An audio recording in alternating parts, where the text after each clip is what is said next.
Hola a todos, bienvenidos a este su canal, Filosofando Jurídicamente, en el cual el día de hoy les voy a platicar de la teoría de la argumentación, de nada más y nada menos que del señor Robert Alexy y los actos de habla en general, de lo cual, por cierto, hay mucho que decir, pero trataré de enfocarme en lo más importante de ambos temas. Vamos con la intro para comenzar con el video.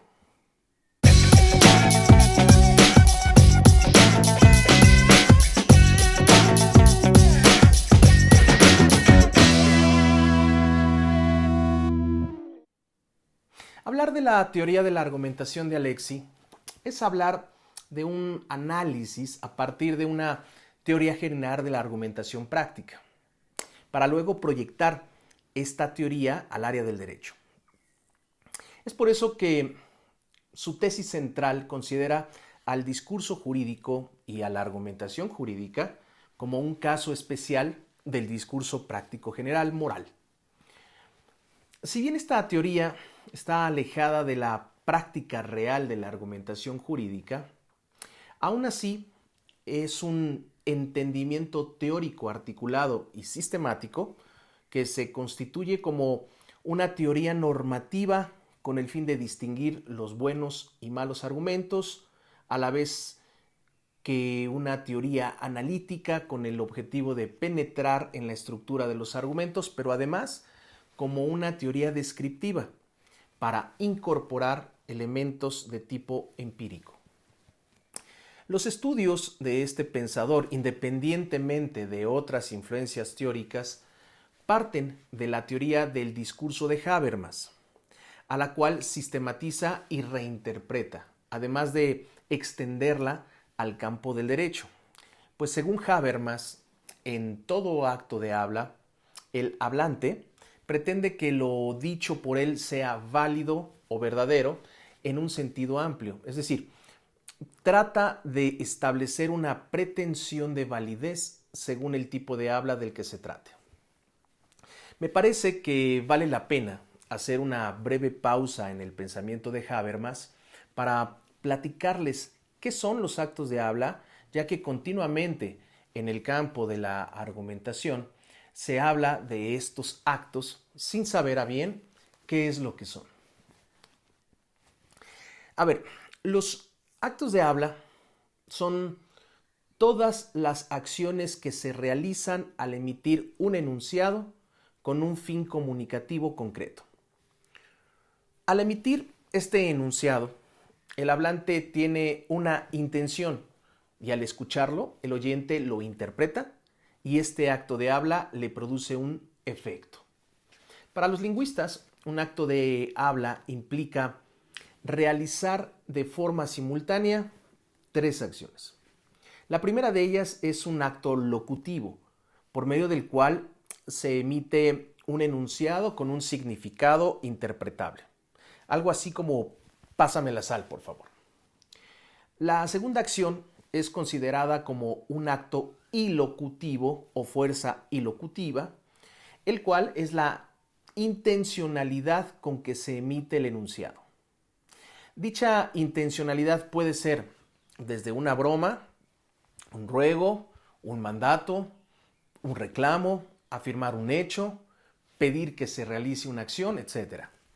En resumen, cualquiera que sea la intención del hablante en el momento de emitir un enunciado, será un acto de habla.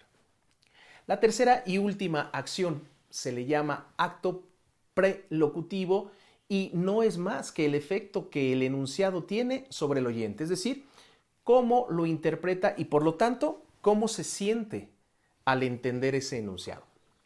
Dicho en otras palabras, el receptor reacciona de una forma u otra según la intencionalidad que perciba del emisor.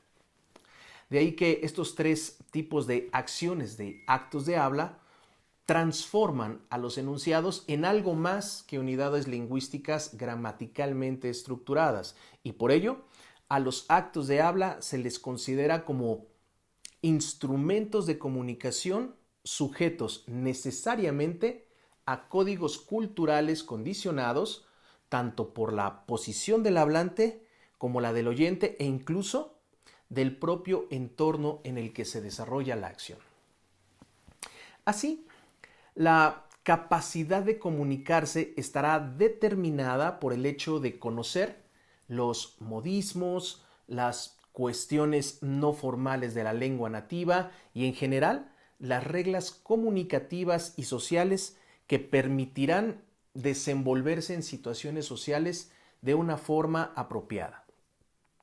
Ahora bien, un acto de habla es hacer una pregunta, una afirmación, prometer algo, pedir disculpas, con base en una serie de fórmulas que le permiten hablar, es decir, realizar actos de habla e interactuar con otras personas para lograr una finalidad que puede ser desde acciones sencillas como pedir un café hasta abordar situaciones más complejas.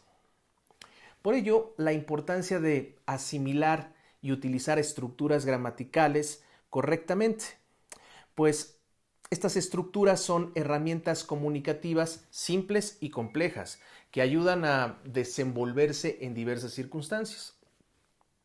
En este orden de ideas, existen pues distintos tipos de actos de habla, los cuales se clasifican según su función o su intención. Los primeros de este tipo de actos son los representativos o asertivos que se expresan cuando el hablante acepta, niega o expresa su opinión sobre algo, pero también cuando realiza una descripción de objetos, de personas, de animales, etc. Un segundo tipo de actos de habla son los directivos, por medio de los cuales el emisor utiliza enunciados elaborados para dar consejos, para obligar a alguien o a algo, o incluso para persuadir al oyente a realizar una acción. El tercer tipo de estos actos son los compromisivos, que son los que expresan certezas y evidencias o también por los cuales se asume una obligación, un compromiso o un propósito. Otro tipo más son los expresivos, por medio de los cuales se pueden mostrar las emociones del hablante. Y por último están los actos de habla declarativos, que se manifiestan cuando el hablante busca que con dicho acto se modifique una situación, algo así como cuando el juez dicta una sentencia. Concluyendo, un mismo enunciado puede encajar en distintos tipos de actos de habla, lo cual siempre se determina en función de la intención del hablante. Además, en general, los actos de habla suelen ser consensuales entre los sujetos que intervienen en el acto de comunicación. Muy bien, hecho el comentario anterior, déjenme retomar a Habermas, el cual comenta que en todo acto de habla, el hablante pretende que lo dicho por él sea válido o verdadero en un sentido amplio, es decir, trata de establecer una pretensión de validez según el tipo de habla del que se trate. Así, en los actos de habla consensuales existen 4 pretensiones de validez, los cuales son: 1. El hablante debe de exigir una expresión inteligible para que entre él y el oyente puedan entenderse. Número 2. El hablante tiene que tener la intención de comunicar un contenido proposicional verdadero para que el oyente lo pueda compartir con éste. Número 3. El hablante tiene que querer manifestar sus intenciones verazmente para que el oyente pueda confiar en él. Y número 4, el hablante tiene que elegir una emisión correcta para que el oyente la acepte y así ambos puedan coincidir entre sí, referente al trasfondo, por supuesto, normativo conocido. Habermas no considera que en la argumentación el discurso sea solo una serie de proposiciones, sino más bien un conjunto de actos de habla. Por lo tanto, la argumentación es, además de un encadenamiento de proposiciones, un tipo de comunicación. La teoría del discurso de Habermas que Alexi adopta se caracteriza primordialmente como una teoría procedimental, en donde a un enunciado normativo se le considera correcto si y solo si puede ser el resultado de un procedimiento. Existen reglas del discurso racional, las cuales no se refieren solo a proposiciones, sino también al comportamiento del hablante. En consecuencia, no solo son reglas semánticas, sino también pragmáticas.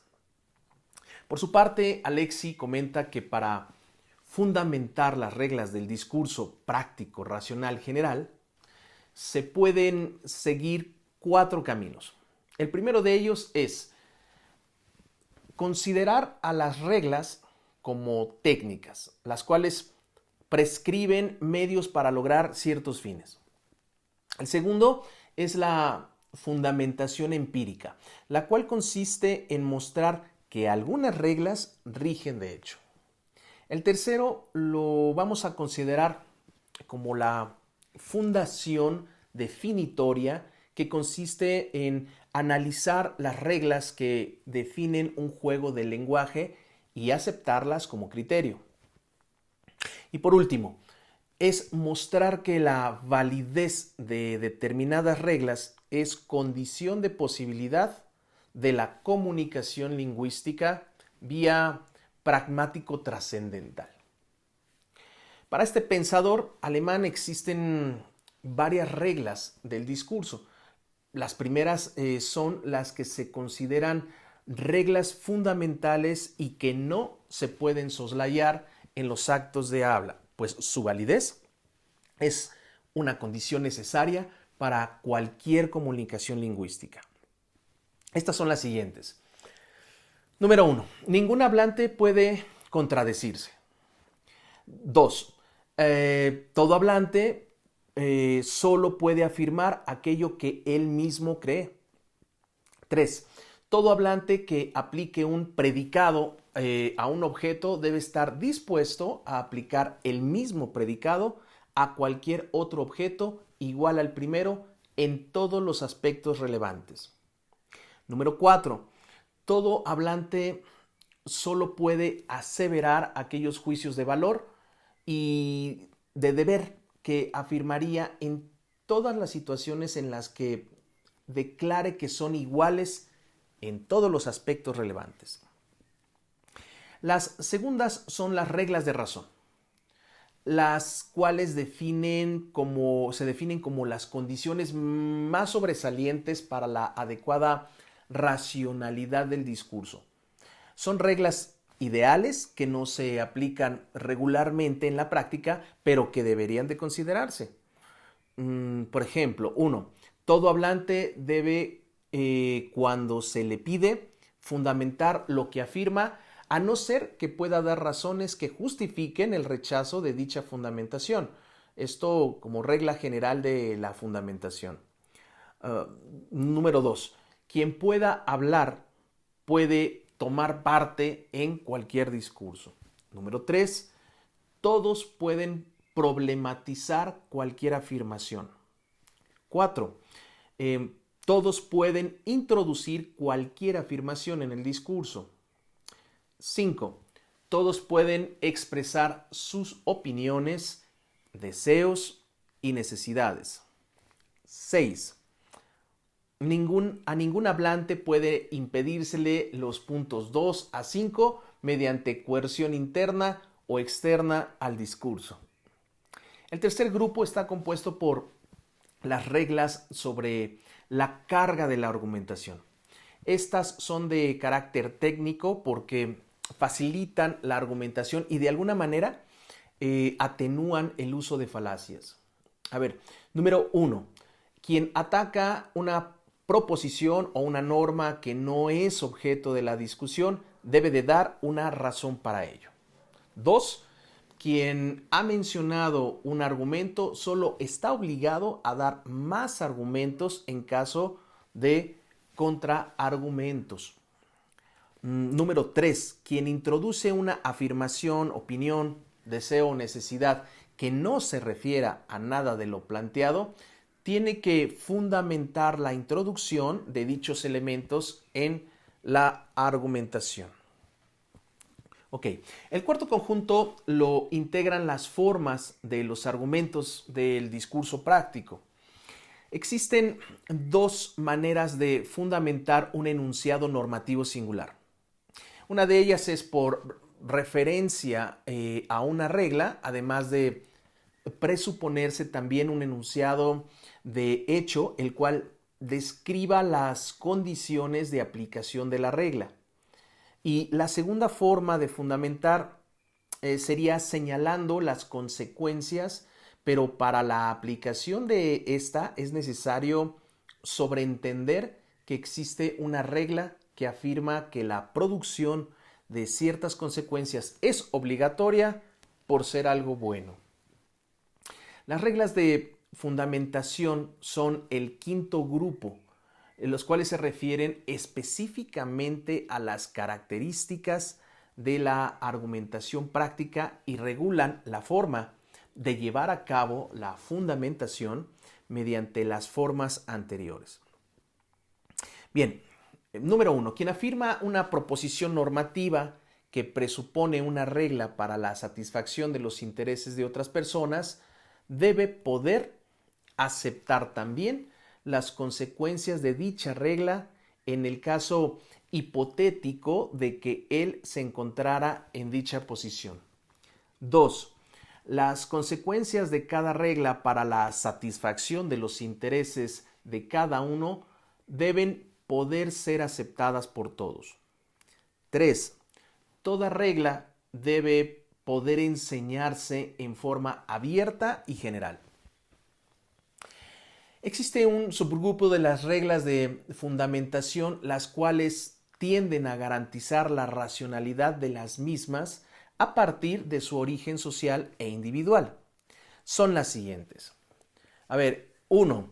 Las reglas morales que sirven de base a las concepciones morales del hablante deben poder pasar la prueba de su origen histórico-crítico.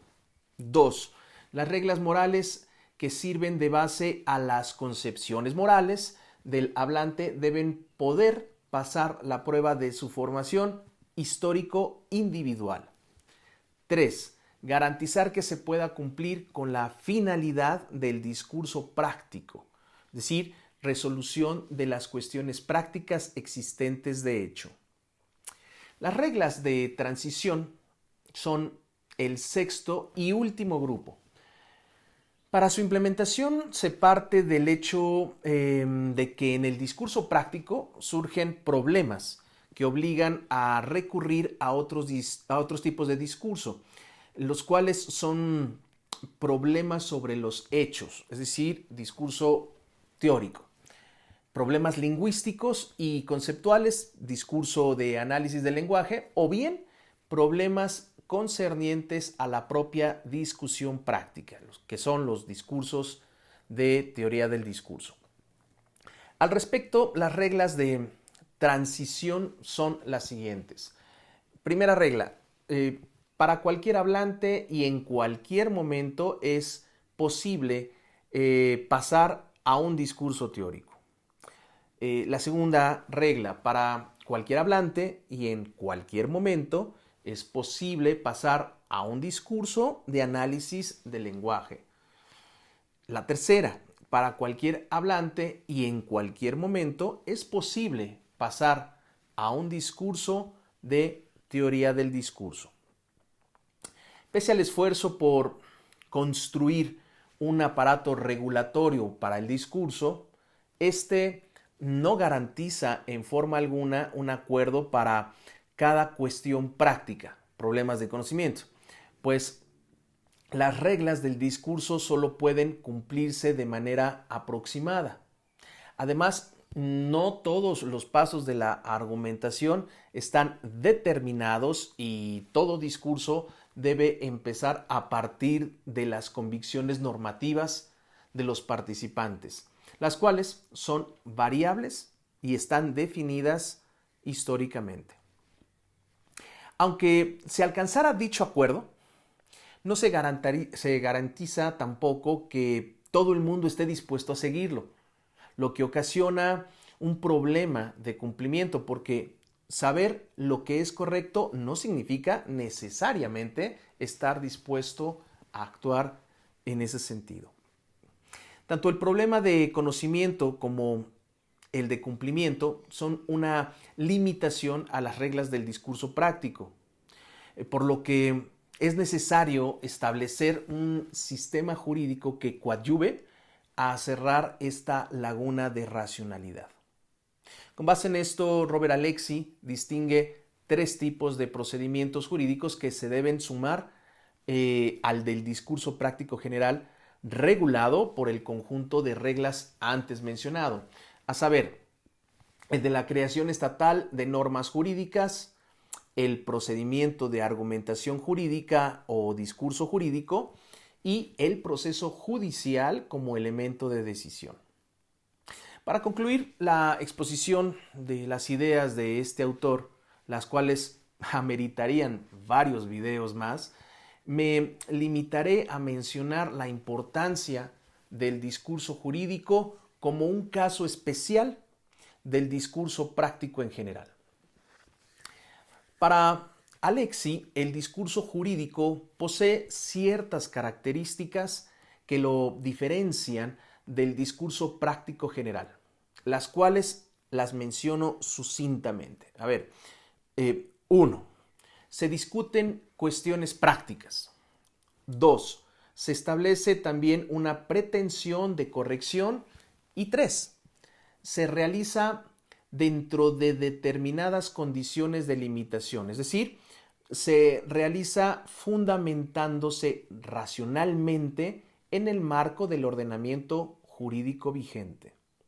De ahí que el discurso jurídico se guíe tanto por las reglas del discurso práctico general como por las reglas específicas que expresan la sujeción a la ley, a los precedentes y a la dogmática. Hasta aquí les dejo este video acerca de la teoría de la argumentación del señor Robert Alexy, no sin antes recordarles que si les gustan estos videos, se suscriban y activen la campana para que les lleguen todas y cada una de las notificaciones de los nuevos videos que seguiré subiendo. Muchas gracias por su atención y nos vemos muy pronto.